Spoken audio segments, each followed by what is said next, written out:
சில பேர் நீங்க நினைக்கிறீங்க இந்த ஒரே ப்ராப்பர்ட்டியை மட்டும் வித்துட்டோம்னா நான் ஆசீர்வதிக்கப்பட்டுருவேன், இந்த ஒரு காரியம் மாத்திரம் என் வாழ்க்கையில செட்டில் ஆயிடுச்சு, இனிமேல் என் கதையே வேற. ஆனா ஆண்டவர் இந்த காலை வேளை என்ன சொல்றாருன்னா, நான் சர்வ வல்லமை உள்ள தெய்வம், நீ நினைக்கிற மாதிரி அல்ல, நான் உன்னை பெரிய ஜாதியாக்குவேன். நம்ம என்னன்னா ஒருத்தர் மேல கண்ணை வச்சுட்டு இவங்க தான் நம்ம ஆசீர்வதிக்கப்படுறதுக்கு காரணம். இந்த வேலை கிடைச்சிட்டா மட்டும் போதும், நம்ம லைஃப் செட்டில். இந்த கவர்மெண்ட் ஜாப், அது என்ன கவர்மெண்ட் ஜாப் மேல மக்களுக்கு பைத்தியம்னு தெரியல.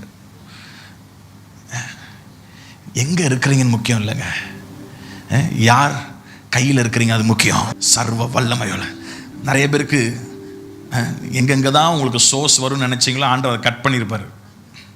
யாருக்கு தான் கட் பண்ணியிருக்கிறாரு? அப்படி கட் பண்ணாருன்னா என்ன சொல்ல விரும்புறாருன்னா, நான் தான்டா உனக்கு சோர்ஸ், நான் தான் உனக்கு மூலாதாரம். நிறைய பேர் என்னன்னா அது ஒண்ணு அதுதான் சோர்ஸ் நினைச்சு, அதனால அதுல ஆண்டவர் என்ன பண்றார்? இந்த காலை வேளை நான் சொல்லு, நம் தேவனால செய்ய முடியாதது ஒன்றுமே கிடையாது.